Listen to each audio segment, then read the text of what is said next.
The following presentation shows the draft 2022 budget subject to change before second reading on February 17th, 2022. The RDOS Board of Directors encourages you to provide feedback before then. Here's RDOS Manager of Finance, Jim Zaffino. The following presentation is a high-level overview of the budget, and it's 500 pages, and here it is. To view detailed budgets, please visit the RDOS Regional Connections interactive website. To review any of the slides presented in this video, please hit pause. The following slides provide information about the RDOS Legislative Foundation. Each regional district is a corporation. The RDOS has 9 electoral areas represented by rural directors elected to their position. The 6 municipalities represented on the board appoint their members. Regional districts are not taxing authorities. Regional districts do not tax municipalities. Regional district taxes are based on the services, not the location. Some regional district services are legislated, including general government, solid waste management plans, and E911 telecommunications. Most regional district services are by choice. Property in a rural area will receive their tax notices from the Surveyor of Taxes, and the taxes are paid to the province. The following slides cover taxes. To review any of these slides, please hit pause. The following slides provide information about the RDOS budget structure. A regional district is different than a municipality. Regional districts create a separate budget for every service it operates. For the 2022 budget, the RDOS has 156 separate services and therefore 156 separate budgets.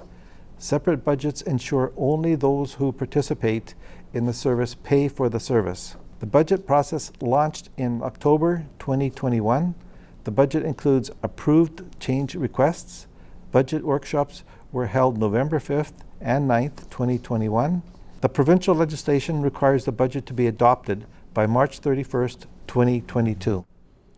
The following slides provide information about RDOS services. You can hit pause at any time to review the slides. You can also visit RDOS Regional Connections to view detailed budgets. Regional services are services where the majority of the electoral areas and municipalities participate. For regional services, all properties in the municipality and electoral areas contribute. Regional services include heritage, conservation, corporate facilities, legislative services, and regional trails. Rural services are services where the majority of the electoral areas participate. For rural services, all properties in the electoral area contribute. Rural services include animal control, electoral area administration, and planning. Shared services are services where only those participating in the services pay for the shared services. Local services are services where only a defined group of properties within an electoral area participate. Examples include fire protection and water systems. Staff begin building budgets for each service in October. The 2022 budget is prepared along with the additional 4 years. New requests or changes come forward as program change requests. If approved, the item is added into the draft budget. The official title of the draft budget is 2022-2026 5-Year Financial Plan. The board can make changes to the budget up until it is adopted. Feedback from public consultation is presented to the board along with the Budget Bylaw for second and third reading and adoption. By legislation, the budget must be adopted by March 31st, 2022. This presentation is for Electoral Area I. It discusses the budget as first reading for 2022 to 2026. First slide discusses the property assessment value for Area I, and it's 3.41%, which means that if you look at the total assessments for the whole regional district as a whole, Area I comprises that percentage. Also discussed in the slide is the assessment mix, which is an increase in overall assessment for your area. So in 2022, Area I increased 39.1%, while the average increase in the regional district was 28.89, which means Electoral Area I will have a higher overall tax burden for the services which I participates in. One area that the directors were concerned and asked staff to review before October of this year is the administrative overhead. The service costs or the costs that are associated to help the various departments perform their duties. And these departments are Human Resources, Legislative Services, Finance, Corporate Services, and Information Services. These are the costs that are associated with the overhead. Again, just to emphasize, this does not include wages, just what the support costs are to keep these departments going. The single biggest increase for 2022 is Information Services. As you can see, it's a large increase, and that's essentially for the purchase of hardware, software, and licenses. And just to keep the doors open, we need to have this updated.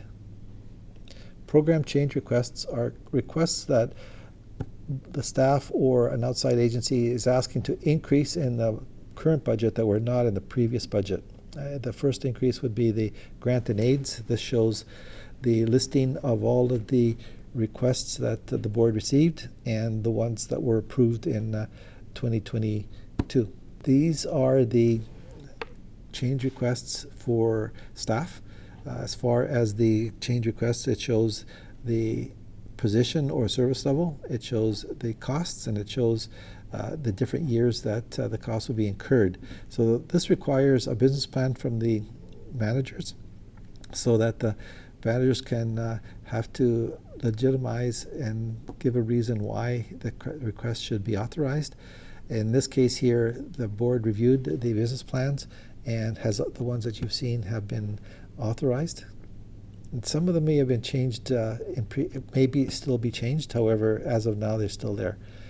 This one shows the parks increase, the senior bylaw increase. The engineering department would like another supervisor, and this is legislative services request. I thought you may be interested in looking at any capital projects that Area I participated or contributed to the reserves. So in what I'm going to be showing you in the Area I capital, these are not in the 2022 tax requisitions. They've been in previous tax requisitions to increase the reserves to help fund these projects. So all these projects here are either funded from reserves, grants, or donations. As you can see in this slide, the first one is emergency systems. There's building inspection software, regional trails. This one here is a solid waste master plan, and it's a carry forward from last year. This one is the Apex Mountain Waste Transfer Station. So just to state, as far as this one's concerned, only those that participate in the Apex Mountain Waste Transfer Station and pay taxes, they're the ones who contributed to the reserves in this case, not everyone in your area. This slide here is for the Okanagan Fire Protection Area. The next one also is the Apex Fire Protection. So that's the new service that starts in 2022, and these essentially it's paying for the fire hall and the trucks. This one's the Okanagan Recreation Commission and the asks. Again, the board as a first reading has adopted it. This is a comparison from one year to another for the 2021-22 budget. It shows that there's a consistency there. Two areas I just want to point out is there's 47 projects worth $7.2 million that are carried forward from one year to another, and there's $8 million for composting, which is a large capital project and is being funded from grants. The tax requisition for Area I is $1.938 million, an increase of $505,000. However, $363,000 of that is for the new Apex Fire Protection Area. And just to emphasize, only those in the fire protection area are paying for that new service, not everyone else. So if you take out the fire protection area, just to show apples to apples, it's a 9.87% increase. With non-market growth, the actual tax increase is 9.01. And also just to state that the directors will be discussing it with staff to look at the budget after first reading and looking at if there's going to be any savings or changes in the budget. This is the material increases that resulted in the tax requisition. It shows how Area I is affected, but it also shows the budget overall of how or why it increased. And this is a continuation of the increase, and again, still continuation. It actually accounts for $136,000 of the increase for Area I. This is the tax requisition for I that shows the various services that I pays in. This is the continuation, and it just shows more services. In this case here, a lot of them are specific to the areas and only the areas of benefit pay. And this is the tax requisition summarized at the municipal level. This is the same thing summarized at the electoral area level. And I just want to point out that as this is Area I, it shows in the blocked section here the total before the new service for Apex Fire Department, and then at the bottom highlighted it shows what it would be actual 9.01% once you take out the Electoral Area I Apex Fire Department. This is the cost per household based on various property values. It's just to quickly show property values from 500,000 to $1 million. This does not include school, the surveyor taxes for roads and policing. It's just the taxes which the regional district controls. I thought it may be interesting as far as the property taxes for the Apex Fire Department.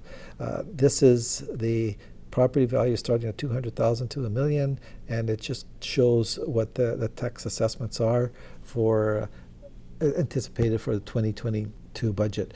Now, one thing that may change is the assessments is for 2022, but there's always a British Columbia Assessment Authority adjustments that we haven't got yet, and we don't usually get that until February. However, this should be fairly close to what the ending numbers will be. And this is the tax charges on a per capita basis. Thought might be interested.